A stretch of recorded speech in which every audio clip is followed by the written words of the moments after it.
Welcome to GOS Media, and welcome to our special performance as we count down 12 days to Christmas. I'm your host, Josiah Kim. Today's Grain of Sugar is part 3 of a 12-part presentation by James Winter as he recites Charles Dickens' novel, A Christmas Carol. So gather the family together, grab some cocoa and cookies, sit back and enjoy the Christmas classic, A Christmas Carol. The sound of the closing door resounded through the house like thunder. Every room above and every cask in the wine merchant's cellar below appeared to have a separate peal of echoes all its own. Scrooge was not a man to be frightened by echoes. He fastened the door and walked across the hall and up the stairs slowly, too, trimming his candle as he went. You might have got a hearse up the staircase and taken it broadwise. There was plenty of width for that, which is perhaps the reason why Scrooge thought he saw a locomotive hearse going on before him. Up Scrooge went. Darkness is cheap, and Scrooge liked it.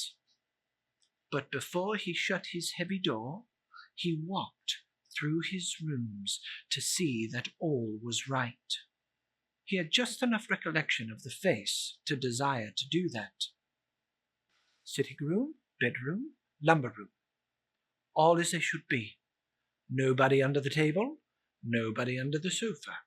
A small fire in the grate, spoon and basin ready, and a little saucepan of gruel upon the hob. Nobody under the bed, nobody in the closets, nobody in his dressing gown, hanging suspiciously against the wall.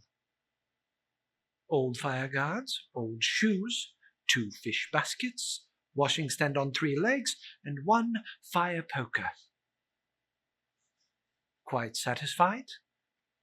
He closed his door and locked himself, double-locked himself in, which was not his custom. Thus, secured against surprise, he took off his cravat, put on his dressing gown and slippers, and his nightcap, and sat down before the fire to take his gruel. The fireplace was an old one, paved all around with quaint Dutch tiles designed to illustrate the scriptures. There were Cains and Abels, Pharaoh's daughters, queens of Sheba, angelic messengers, Abrahams, Belshazzars, apostles, hundreds of figures to attract his thoughts. And yet, that face of Marley, 7 years dead, came like the ancient prophet's rod and swallowed up the whole. Humbug! As he threw his head back in the chair, his glance happened to rest upon a bell, a disused bell, that hung in the room. It was with great astonishment that the strange, inexplicable dread that he looked and saw this bell, and it began to swing. It swung so softly in the outset that it scarcely made a sound, but soon it rang out loudly, and so did every bell in the house. This might have lasted half a minute, but it seemed like an hour. They were succeeded by a clanking noise deep down below, as if some person were dragging a heavy chain over the casks in the wine merchant's cellar.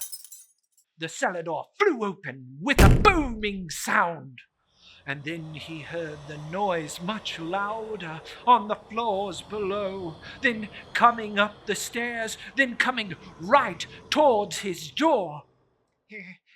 It's humbug still. I won't believe it. His colour changed, when without a pause it came on through the heavy door and passed into the room before his eyes. On its coming in, the dying flame leaped up as though it cried, "I know him! Marley's ghost!" The same face, the very same. The chain that he drew was clasped about his middle. It was long and wound about him like a tail, and it was made of cash boxes and keys and padlocks and ledgers and deeds and heavy purses of rotting steel. Scrooge, observing him, looked the phantom through and through, and saw it standing before him. "How now? What do you want from me?" "Much. "Who are you?" Ask me who I was."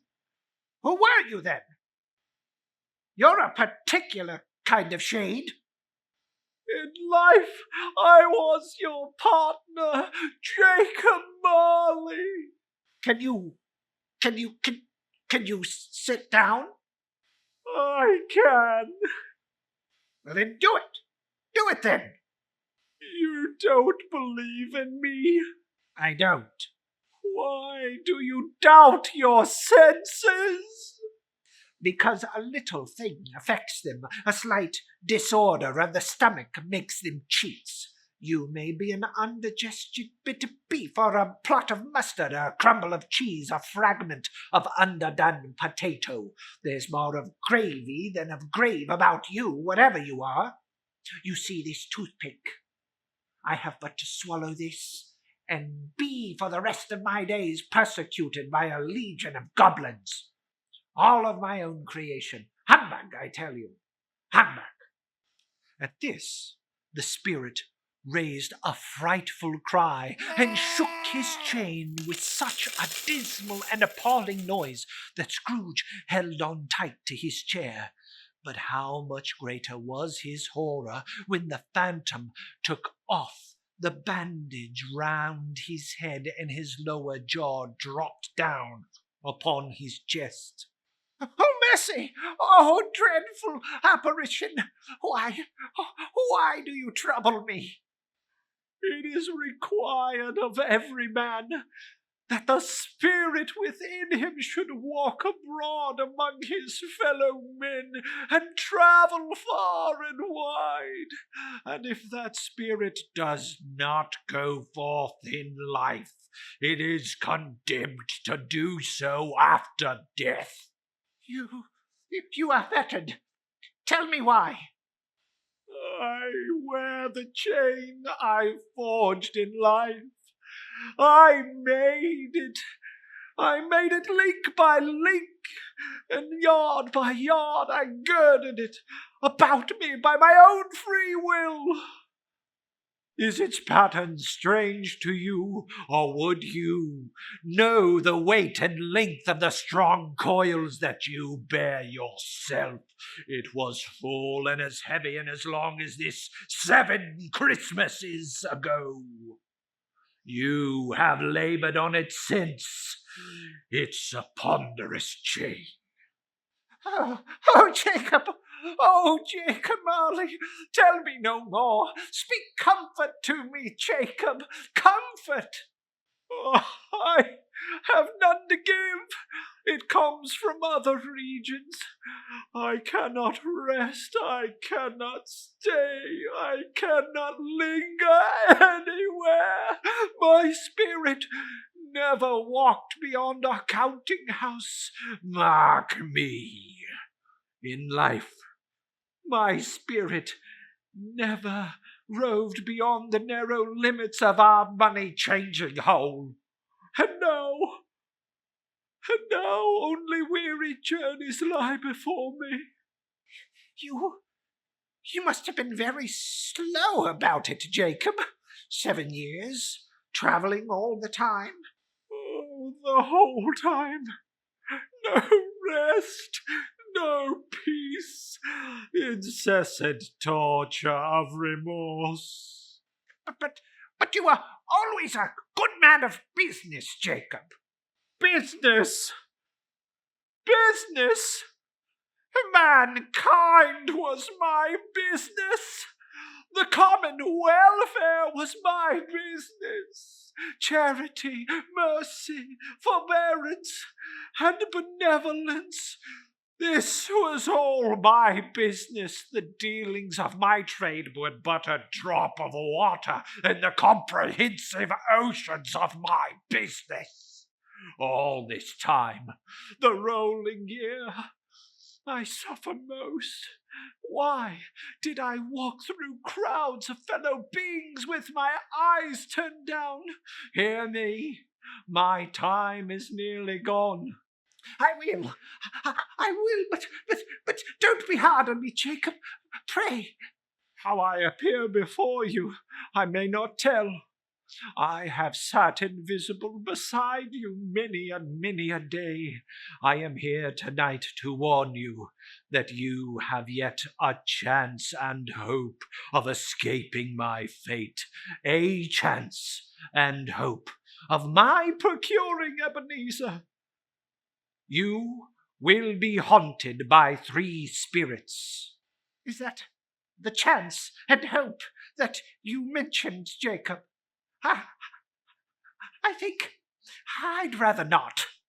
Without their visits, you cannot hope to share in the path that I tread.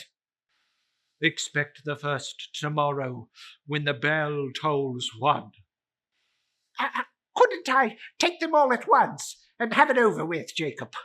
Expect the 2nd on the night next at the same hour, the 3rd upon the next night, when the last stroke of 12 has ceased to vibrate. Look to see me no more, and look that for your own sake that you remember what has passed between us. When it had said these words, the spectre took its wrapper from the table and bound it round its head as before. Scrooge knew this by the smart sound its teeth made.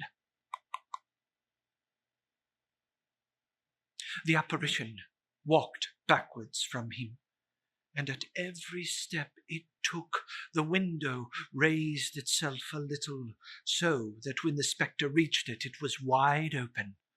It beckoned Scrooge to approach, which he did, and when they were within 2 paces of each other, Marley's ghost held up its hand, warning him to come no further. Scrooge stopped. The air was filled with phantoms, wandering hither and thither in restless haste, and moaning as they left. Every one of them wore chains like Marley's ghost. The misery with them all was clearly that they sought to interfere for good in human matters, and they had lost the power forever to do so. Scrooge closed the window. He tried to say, Hamburg, but stopped at the first syllable. And being, from the emotion he had undergone, or the fatigue of the day, or its glimpse of the invisible world, or the dull conversation of the ghost, or the lateness of the hour, much in need of repose, he went straight to bed, without undressing, and fell asleep upon the instant. Thank you for tuning in to today's presentation. We hope you will like and share today's video. Be sure to come back tomorrow for the continuing saga of Old Man Scrooge. Need something unique for the person who has everything? Visit our merch store on the website. We have some great discounts going on through Christmas Day. Thanks again for watching. And how about leaving some comments letting James Winter know what you think of his rendition? We will see you tomorrow for the next episode. I've been your host, Josiah Kim.